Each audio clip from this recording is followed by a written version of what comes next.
Stepping into Oak Haven's most exclusive department store always felt like entering a hushed sanctuary, a world where the air was scented with expensive leather and lilies, and every surface gleamed with an almost reverent polish. For me, Skyler, it was just another Tuesday. My reason for being there, as it often was, involved acquiring a limited edition timepiece, something that had been difficult to track down. My family's name and the expectations that came with it demanded a certain level of precision and exclusivity in every aspect of life. I usually found these errands tedious and necessary chore. Today, however, proved to be an unexpected deviation. I made my way to the luxury accessories department, my heels barely making a sound on the plush carpet. My gaze swept over the polished glass displays, searching for the specific brand. That's when I saw her. She stood behind a counter, meticulously polishing a display case, her movements precise and unhurried. Her name tag read Joyce. She was exactly my age, 24, and there was an understated elegance about her, even in the store's uniform. Her dark hair, cut in a simple, sophisticated style, framed a face that was both expressive and serene. Her striking hazel eyes held a bright, observant quality, taking everything in without seeming overtly curious. They crinkled slightly at the corners when she offered a genuine smile to an elderly woman admiring a string of pearls nearby. There was an easy confidence in her posture, a quiet strength that emanated from her, and I found my gaze lingering, an unfamiliar sensation stirring within me. Usually, I could compartmentalize such observations, file them away, and move on. But with Joyce, something felt different. As she turned her attention to me, her smile softened, a quiet warmth radiating from her that was both disarming and utterly captivating. "Good afternoon," she said, her voice a low, melodic tone. "Can I help you find anything?" Her gaze was direct yet gentle, a stark contrast to the deferential or overly eager attention I usually received. I fumbled briefly for my usual composure. "Yes," I managed, my voice steadying. "I'm looking for a specific watch, a L'Oreal Pichouet, the Starlight Edition." Joyce nodded thoughtfully. "Ah, a fine choice. We received a very limited shipment last week. Let me check our inventory for you." She moved with graceful efficiency, her hands gliding over a tablet, her dark hair catching the store's soft, recessed lighting. As she worked, I noticed the subtle curve of her wrist, the gentle slope of her shoulders. Every small detail seemed to etch itself into my memory. This sudden, keen awareness of another person was unsettling. She confirmed the watch was in stock and, without being asked, began describing its features, not in a rehearsed sales pitch, but with genuine appreciation for the craftsmanship. She spoke of the intricate dial, how light played across the sapphire crystal, and the quiet hum of its mechanics. It wasn't just a transaction for her, it was an engagement with beauty and precision. I listened intently, drawn not just to the watch's details, but to the subtle inflections in her voice, the way her eyes lit up when she spoke of artisanal elements. I bought the watch, of course, but as I left the store, the elegant box in my hand felt secondary. What lingered was the memory of Joyce's bright eyes, her warm, unassuming smile, and the unexpected stir of curiosity, even longing, in my usually composed world. It was a feeling I hadn't anticipated when I found myself strangely eager to explore. My world, I realized, was a little less predictable than it had been an hour before. The Starlight watch now sat on my bedside table, a beautiful object, yet it wasn't the focal point of my thoughts in the days that followed. My mind kept drifting back to the department store's hushed elegance, and more specifically, to Joyce. For someone like me, who generally moved through life with clear, objective focus, this persistent memory was unusual. I invented reasons to return, a needed new handbag, though my closet overflowed with exquisite options, a gift for a distant relative whose birthday was months away. Each pretext felt flimsy, even to me, yet the pull was undeniable. I was like a moth drawn to a flame, even as my logical mind questioned the purpose. My visits were deliberate, timed to coincide with Joyce's shifts, information I'd subtly gleaned from another, less attentive sales associate. As I approached the luxury accessories counter, My heart would quicken, a sensation I usually associated with thrilling auction bids, not retail errands. Joyce always acknowledged me with quiet grace. Her eyes would meet mine across the glittering displays, and a soft smile would touch her lips, a smile that seemed to understand the true nature of my visits, without a word. It was a knowing glance, perceptive but never intrusive. That smile, reaching her eyes, slipped past my usual defenses and settled in my chest, a warmth I hadn't known I was missing. Our interactions were brief and professional, yet beneath the polite discourse, a subtle current of unspoken connection flowed. I'd ask her opinion on jewelry or leather goods, and she'd respond with the same thoughtful insights she'd offered about the watch. She never pushed for sales, instead sharing observations tailored to my unspoken preferences. I began observing her meticulously, the gentle curve of her hand as she demonstrated clasping a delicate bracelet, the steady focus in her gaze when she listened to a customer, the way her dark hair caught the store's light. I noticed how she leaned in slightly when explaining intricate details or maintained calm with demanding clients. One quiet afternoon, as I pretended to select a scarf that might complement a particular coat, she held up a silk care, tilting her head to consider its pattern. For a fleeting moment, her eyes met mine over the vibrant fabric, and I felt a profound, personal connection that made the department store fade away. It was as if we were the only two people in that vast, opulent space. These quiet moments became the unexpected anchors of my days. My meticulously planned life, filled with appointments and obligations, began to be punctuated by anticipation of seeing Joyce. I questioned this persistent pull, this comfort in our brief, professional exchanges. It was more than curiosity, it was a burgeoning fascination, a quiet yearning for something I couldn't name. My composed world was rippling, and I found myself wanting to feel the full current. The department store had become a weekly gravitational center, but my inventiveness for fictional purchases was waning. While Joyce's presence brought quiet pleasure, our interactions remained confined to a professional relationship. I craved a glimpse of her beyond the polished counters and curated displays. Fate, it seemed, had perfect timing. One crisp Saturday evening, I attended a private viewing at the Thorn Gallery, a new downtown contemporary art space. My family maintained a respectable art collection, and staying current with the art scene was part of my inherited duty, one I genuinely enjoyed. The gallery buzzed with quiet conversations, clinking glasses, and murmurs of appreciation for avant-garde pieces. I was sipping champagne, captivated by a striking abstract sculpture, when a familiar profile entered my peripheral vision. My breath hitched slightly. It was Joyce. She stood a few feet away, partially turned, engrossed in a large-scale oil painting. She wore a simple, dark dress, elegant yet unassuming, different from her work attire, but still perfectly her. Her dark hair was styled loosely, catching the gallery's subtle lighting. She wasn't talking to anyone, just observing, her head tilted in the thoughtful expression I'd come to recognize. My heart quickened. This was the glimpse beyond the counter I'd unknowingly yearned for. A mix of trepidation and exhilaration washed over me. Should I approach her? Would it be awkward? My usual composure wavered. Taking a steadying breath, I walked toward her, forcing a casual air I didn't feel. "It's quite something, isn't it?" I murmured, gesturing toward the painting. Joyce turned, her hazel eyes widening slightly in surprise before a soft, familiar smile bloomed. "Skyler," she said, her voice a warm whisper of recognition. "Yes, it truly is. There's a raw honesty in its texture, almost visceral."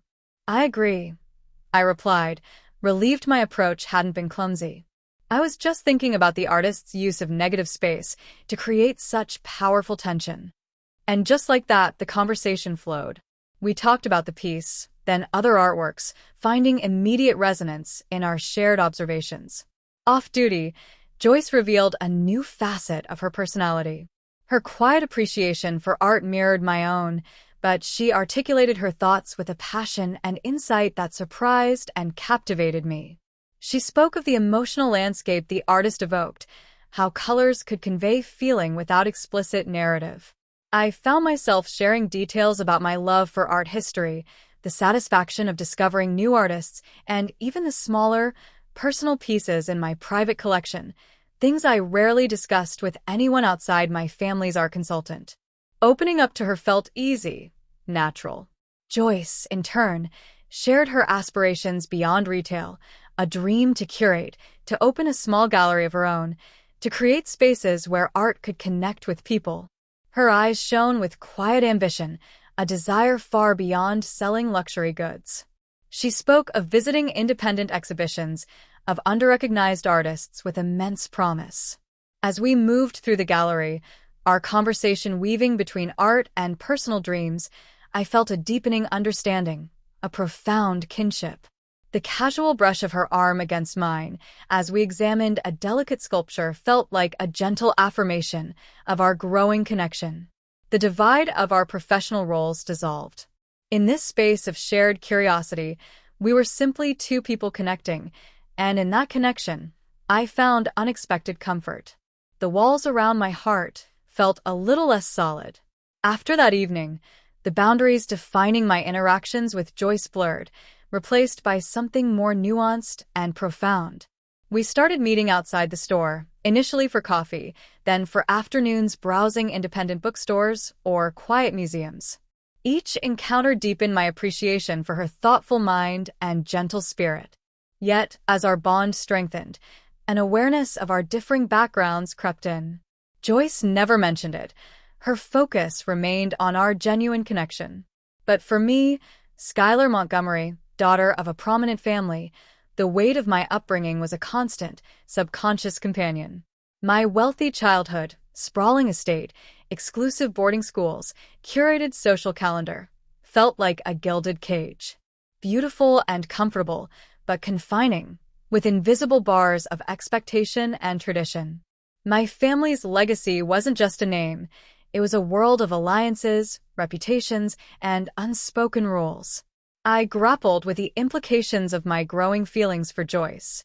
The thought of introducing her to my world, my mother's subtle judgments, the assessing stares of her circle, filled me with dread. Would they see her strength and kindness, or only a department store sales associate? Exposing her to that scrutiny was deeply unsettling. One afternoon, we visited a sprawling antique market on the city's outskirts, a place Joyce adored. The air smelled of old wood and forgotten histories. She moved through the stalls with joyful curiosity, tracing vintage lace patterns, her eyes alight with discovery. I watched, mesmerized by her unpretentious delight. She picked up a delicate porcelain shepherdess with a chipped bonnet, smiling softly. Imagine the stories it could tell, she mused. Who owned it? What drawing room it adorned? As she spoke, I reached out, my hand hovering near hers as we both reached for the figurine. Our fingers brushed briefly, a featherlight touch that sent a jolt through me. Her skin was warm, smooth. She didn't flinch or pull away. Her eyes met mine for a fraction of a second, a soft, knowing gaze acknowledging the moment. That brief touch deepened my confusion and longing. In her presence, away from my family's demands, I found peace and grounding. Joyce, with her unaffected grace, seemed unfazed by the superficial distinctions plaguing me. She saw me, not the Montgomery heiress. For the first time, I felt truly seen. But this understanding amplified my internal struggle, the tension between the world I knew and the woman who offered a freedom I wasn't sure I was brave enough to claim. The gilded cage now felt like a real barrier. My family, accustomed to my predictable routines, noticed the shift. My attendance at stifling charity luncheons grew sporadic, replaced by vague, prior commitments. My mother, in particular, sensed any deviation from the Montgomery path. "Skyler, darling," she said during our weekly call, her voice silky yet probing, "you seem preoccupied. Are you spending too much time on these obscure gallery openings? One must maintain certain connections." Her words were never direct criticisms, but veiled nudges back to my familial duties. My aunts echoed similar sentiments at family dinners, their gazes lingering when I spoke of new artists or quiet afternoons exploring the city.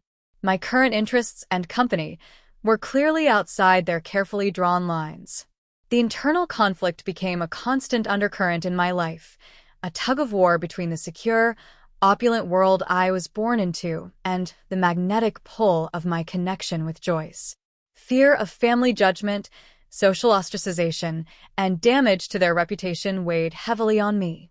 I was deeply entrenched in their system, and breaking free felt like dismantling a part of myself. One cool evening, Joyce came to my apartment. She'd helped me select a striking contemporary sculpture for my family's collection, a piece that challenged conventional aesthetics but held profound emotional depth. We'd spent the afternoon negotiating with the gallery owner, arranging transport and installation. Now, my spacious, art-filled living room felt unusually still, the scent of coffee and old books hanging in the air. We stood silently, looking at the newly installed sculpture, its polished surface catching the city's low light. The art conversation faded, leaving a comfortable yet charged silence. My gaze drifted to Joyce, her profile illuminated by a floor lamp. Her dark hair absorbed the light, and the gentle curve of her jaw, the thoughtful cast of her eyes, pulled at something deep inside me. The air crackled with unspoken intensity, the kind that makes your breath catch, your senses heighten. Every distant sound seemed amplified, yet muted by the moment's gravity. We'd crossed an invisible threshold where the unspoken was louder than words.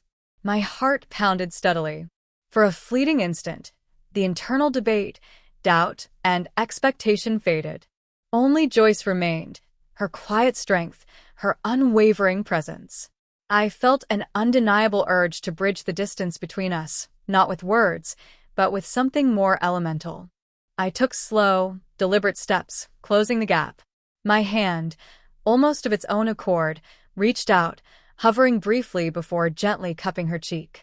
Her skin was warm, soft beneath my palm. Her wide, luminous eyes met mine, holding a question, a gentle invitation. Then, slowly, softly, our lips met. It was a chaste kiss, a tentative press, a silent promise more than an overt declaration. Brief, yet a gentle sigh of understanding, a quiet sealing of something precious and new. In that moment, the world outside, with all its expectations and pressures, ceased to exist. There was only the warmth of her lips, her subtle scent, and the profound connection between us. The kiss deepened my internal conflict even as it solidified my commitment. It was a quiet affirmation, a profound step, but it also sharpened my fear. What had been a burgeoning fascination was now a tangible connection, one that would challenge the foundations of my carefully constructed life. Doubts lingered, but they were now paired with a quiet, fierce resolve. The memory of the kiss stayed with me, a secret warmth in the days that followed. It was a beacon that both emboldened me and amplified the anxiety of my privileged life. My internal world had never felt so divided. The annual Montgomery Charity Gala loomed, a lavish event less about philanthropy and more about reinforcing social standing and strategic alliances. I was expected to attend, and to arrive with a suitable escort from an equally established family. My mother had already subtly suggested a few charming young men. The thought sent a chill through me. How could I reconcile the authenticity I felt with Joyce with the superficial charade of the gala? They felt like incompatible universes. A few days before the gala, my mother requested a private tea in the sunroom, a space reserved for delicate conversations. The air smelled of jasmine and unspoken tension. She sat across from me, her posture impeccable, her eyes holding a familiar strategic glint. "Skyler," she began, her voice perfectly modulated, "I've been hearing whispers. While I admire your independent spirit, one must be mindful of how choices reflect on the family. Our name carries weight, expectations." She spoke of associations, appearances, and potential misunderstandings, painting a vivid picture of the consequences of straying: social exclusion, a tarnished reputation, lost opportunities. It was a masterclass in graceful manipulation. She hinted at the fragile balance of power, the importance of alliances, and how one misstep could unravel years of careful work. Your future, darling, she concluded, her gaze firm, and the family's future depends on prudent choices. Her words felt like a heavy shroud. The weight of family expectations, the legacy of women who'd made prudent choices for the name, it all felt heavier than ever. Imagining Joyce subjected to their subtle scrutiny filled me with protective fury, followed by profound despair. Overwhelmed, I considered the unthinkable, ending our connection to protect her from my world's heartache and judgment.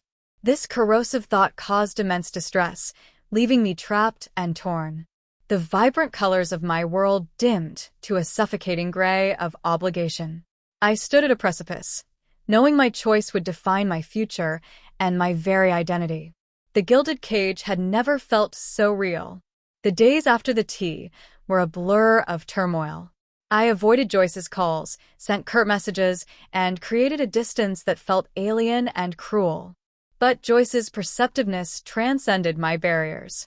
She sensed my turmoil and offered unwavering support instead of pushing for answers. One afternoon, days after I'd ghosted her, there was a quiet knock at my door. I hesitated before opening it to find Joyce standing there, holding a small brown paper package. Her usually bright hazel eyes held quiet understanding and concern that disarmed me instantly. No anger, no accusations, just steady calm. "I brought you your favorite tea," she said softly, "the one we found downtown. And a book I thought you might like." She held out the package, a silent offering of comfort. I stepped aside, letting her in. My grand foyer, a testament to family affluence, felt cold compared to her warmth. We sat on opposite ends of the plush sofa, the space between us charged with unspoken anxiety. I expected questions, but Joyce simply waited, patient and steady. Her quiet strength finally broke my defenses. Tears welled in my eyes. "My family," I choked out, "the expectations. I can't drag you into it. It's too much." Joyce listened, her expression empathetic. When I finished, exhausted and raw, she reached out, her hand covering mine on the sofa. Her touch was a balm, an anchor in my chaos. "Skyler," she said, her voice low and melodic, "I see you, all of you. The woman who loves art, who thinks deeply, who feels fiercely. I see the pressure you carry. But what matters is what's true between us." She paused, locking eyes with me. "I don't care about their whispers or judgments or social standing. Those are their walls, not ours. If you want to let those things dictate your happiness, that's your choice. But if you want something real, something that honors who you are, those pressures mean nothing to me." Her words were an antidote to my family's criticism. She didn't dismiss my fears, but offered a new perspective. She affirmed our connection, placing it above superficial distinctions. In her presence, I found acceptance and belonging I'd craved within my gilded cage. My anxieties receded, replaced by burgeoning hope. Joyce was more than someone I was attracted to. She was an anchor, showing me freedom came not from escaping, but from standing firm in my choices. Joyce's words chipped away at my internal walls. Her belief in our connection, her refusal to be intimidated by my family's world, was a revelation. It wasn't defiance, but profound authenticity. In her strength, I found my own. I skipped the charity gala, sending a polite regret citing unforeseen personal commitments.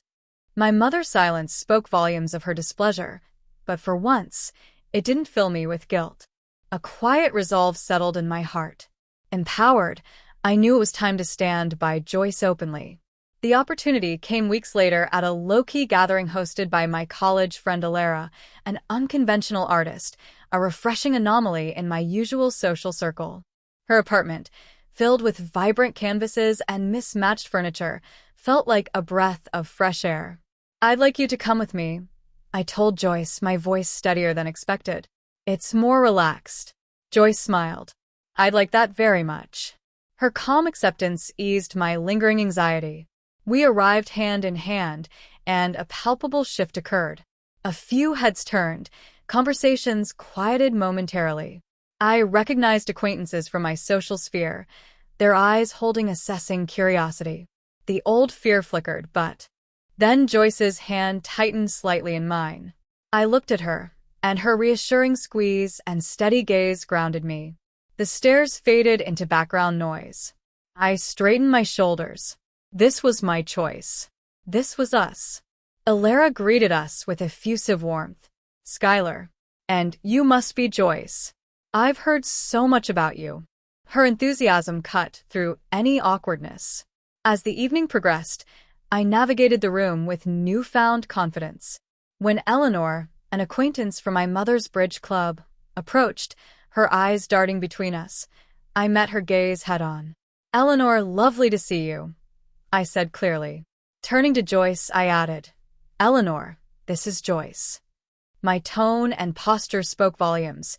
It was an unspoken declaration of our connection, not just an introduction of a friend. Joyce greeted Eleanor with grace, engaging her in a pleasant conversation about the art on the walls. She didn't shrink under scrutiny, instead deflecting potential awkwardness with poised intelligence. Watching her filled me with pride and love. This public acknowledgement was a turning point. It solidified our bond and marked my transformation from a woman confined by expectation to one living authentically. The gilded cages bars no longer held power over me. The evening at Alara's sent ripples through my social world. My mother's calls grew less frequent and frostier, her disappointment heavier than usual. But within me, a profound calm took root. The anxiety was replaced by certainty, forged in Joyce's strength and my newfound courage. Our relationship evolved, and we faced external pressures together. Distant relatives made veiled comments. Curious glances followed us at unavoidable social events. But these no longer shook my resolve. They reminded me of the chasm we were bridging, the depth of our connection. I found joy in simple, shared moments, quiet evenings debating art exhibitions, sitting in silence as Joyce read and I sketched, exploring hidden cafes and forgotten historical sites. Through Joyce, I learned to value genuine connection over superficial approval. She was my anchor, reminding me that true worth lay in integrity and conviction, not possessions or connections. Months into our relationship, we walked through a botanical garden, the air thick with jasmine and damp earth. I'd just received a pointed letter from my grandmother, a veiled warning about choosing wisely. I'd folded it neatly, a faint tremor in my hand. Joyce sensed my unease. She didn't ask, just reached for my hand, her fingers intertwining with mine. "It's just noise, Skyler," she whispered. A distant echo. "The real music is here, with us." She squeezed my hand, her gaze settling on me with warmth. In that moment, I realized how much I'd transformed. The Skyler who would have crumbled under that letter was gone. I was still learning, still growing, but stronger and more grounded. I was no longer defined solely by my family's narrow worldview. I embraced my authentic self, richer, more complex, and infinitely happier, because I was openly, unapologetically in love with Joyce. Our path was unconventional by my birthright standards, but it was ours. With Joyce beside me, I knew we could navigate any challenge. She showed me love could bridge vast differences, that true belonging came from finding someone who cherished your authentic self.